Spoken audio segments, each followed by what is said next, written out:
The game I Am Setsuna is a JRPG that was developed by Tokyo RPG Factory and was published by none other than Square Enix, all the way back in 2016. This game was really the first game that really brought together and led the tsunami that was reimagining RPGs. JRPGs and RPGs that would almost look back at older classic JRPGs and almost replicate it, but in a new way. Hello, I'm Noah Price, your host to this show called Hidden Values. Normally I do main game reviews, but also I like to do pros and cons of games. Something that's nice and short for you guys. If you're just on the fence of wondering, hey, should I pick up this game or not? Here's the information. Hopefully I can provide some pros and cons that can really make the deciding factor.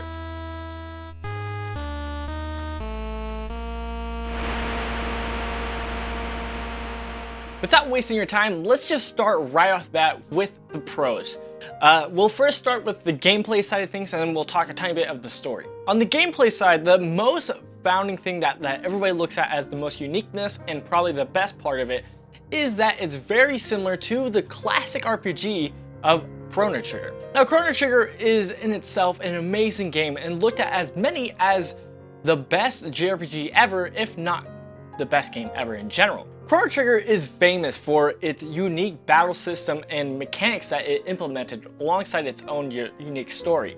And it's no wonder that everybody was excited when the hints of this being a new Chrono Trigger was first announced. This game does feel like you're playing a Chrono Trigger game, but total different setting and story. There's a little extra to the battle system that I Am Setsuna has to it, to where it has a little bit of a more interactive system that keeps you as a player from getting bored. Now, the second pro is a mechanic that sometimes isn't really used by many players. Sometimes it's a hit and miss. Some people really love it, and if you do, you're gonna love it.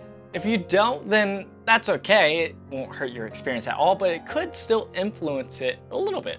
This game has basically a ultimate compendium. It has a section to where you go to it. It's called the Snow Chronicles. And inside it, you can actually look at so much data and lore and information. So if you're somebody who loves looking at lore, looking at details, looking at inscriptions about creatures, about towns, about cities, about even little recaps of the story so far, which is probably my favorite thing about it, you're gonna love this. It contains so much information, and it's one of those mechanics where I wished it was kind of in other games, like more streamlined Final Fantasy games. I wish this had it, and it's a great mechanic, especially if you get lost in a older setting to where you don't know where you need to go. This is a spot where you can go and be like, oh, what has happened in the story so far? Let me refresh myself if I've taken a break off this game. It's just a fun little aspect. On top of that, with the monsters, sometimes of these compendiums, they can only have the monsters and that's it. This actually has the different drops of loot that you can be found in different places and where these monsters are from. It's so much information, it's very great, and it's done in a way that's really beautiful. So, that's a pro. And for our third pro, we're gonna move on to the story. Now, what little I wanna talk about the story, just so that I don't spoil anything, this story has a great emotional story to it. Now, a lot of people, when you're looking into an RPG and JRPG, the main point that people like going on is the journey. And part of that is the story that the characters go on.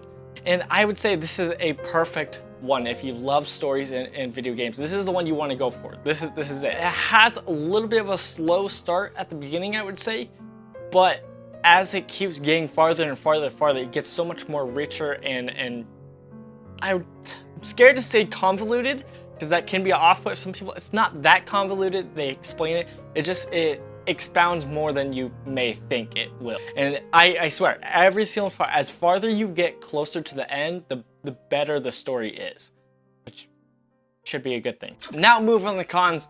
Let's start with the gameplay. Again, we have two cons for the gameplay. The very first one has to be the story. Kind of. Let me explain. Since this game is supposed to be kind of in some regards replicating the old school RPG and JRPG format, it shares that with its storytelling. And within that, the storytelling part of, as a player, knowing where to go next. A lot of newer games, whether JRPGs or not, have put a lot of systems or reminders or different stuff to help the player know where to go next. Some people like it, some people hate it, especially when it can feel like you're being treated like a child who doesn't know anything. The thing is, since this is more old school, some people may not be used to this and be ready for this, but because it's more old school, you have to follow along with the story, and you have to pay attention what players are saying and where they're hinting at of where to go next, so that you actually know where to go. Otherwise, you can get lost. The second con is the setting of the game. Now, while I want to clarify, the setting is beautiful and great. It's such a winter wonderland. This is the best game to play when winter comes, but it's to the point where it's almost too much winter. One thing, as I mentioned before with JRPGs, what people love is going on a journey, and within that, seeing different sites and areas. The game does a few things to really try to spice up the area here and there, but for the most part, it still has that winter theme. So if you really love winter, there you go, you're gonna love this. But otherwise, it can get a little boring visually. It's still very beautiful, but it's a bit too constant. And the very last con has to do with the story, and it's the main theme of the story. Now, the main theme of the story, again, try not to spoil, is it has to do with a holy pilgrimage. Now, this is very similar, if you know of Final Fantasy X. Very similar storylines of the idea of going on a pilgrimage. Now, I'm not going to go too much into it, but the thing is, with a pilgrimage, as a Christian, which I am, this isn't too foreign. In the early church of Christians, they would go to Jerusalem, that they would go on their own pilgrimage.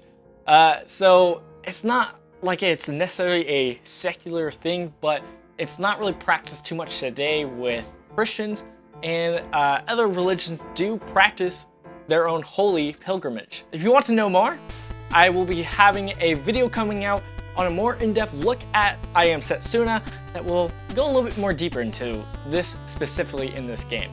But that is it for today. If you like what I kind of mentioned, the pros and cons, I hope you can really decide whether you should go out and buy this game or not. Since it is an older game, it's not going to be that much expensive.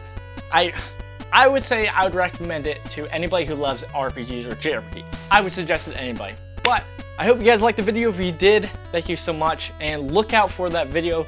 That's going to be more in depth on I Am Setsuna.